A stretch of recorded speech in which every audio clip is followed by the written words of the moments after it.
शिव और शक्ति दोनों का बोधक है। ओम। इस तरह हुई पंचाक्षर मंत्र की उत्पत्ति।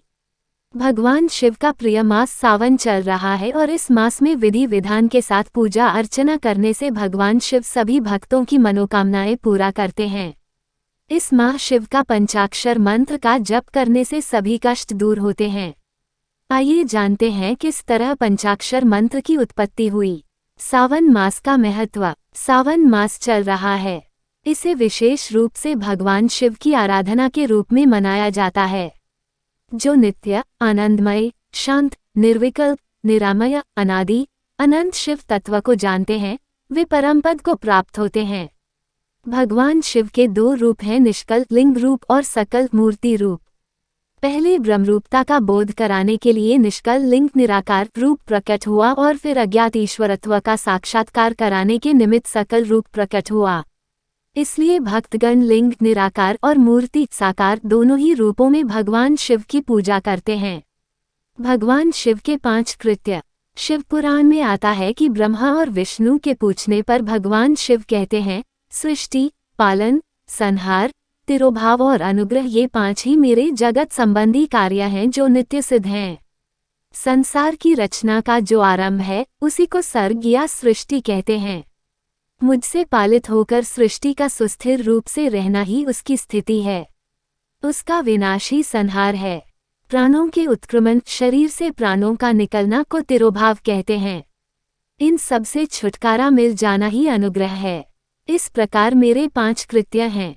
सृष्टि आदि जो 4 कृत्य हैं, वे संसार का विस्तार करने वाले हैं। 5वां कृत्य अनुग्रह मोक्ष के लिए है। इसके बाद जीव सदा मुझमें ही अचल भाव से स्थिर रहता है। इस तरह हुई पंचाक्षर मंत्र की उत्पत्ति। इन 5 कृत्यों का संबंध 5 भूतों आकाश, वायु, अग्नि, जल, पृथ्वी के साथ है। पृथ्वी से उत्पन्न अन्न से सबकी सृष्टि होती है। जल से सबकी वृद्धि और जीवन रक्षा होती है। आग सबको जला देती है। वायु प्राण सबको एक स्थान से दूसरे स्थान को ले जाती है और सर्वव्यापक आकाश सबको अनुग्रहित करता है। इन 5 कृत्यों का भार वहन करने के लिए भगवान शिव के 5 मुख हैं। 4 दिशाओं में 4 मुख और उनके बीच में 5वां मुख है।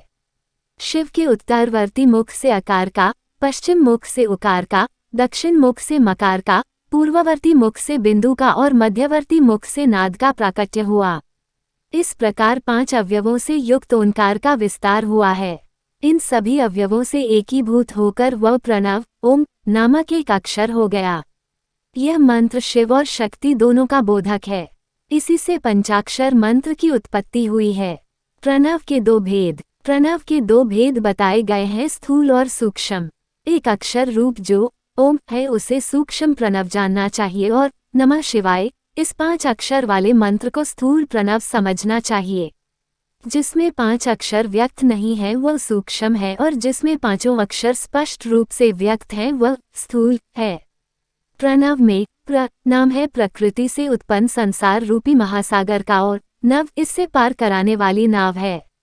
इस तरह से देखा जाए तो प्रणव साधक को नव अर्थात नवीन शिव स्वरूप कर देता है। इसलिए पवित्र है सावन माह।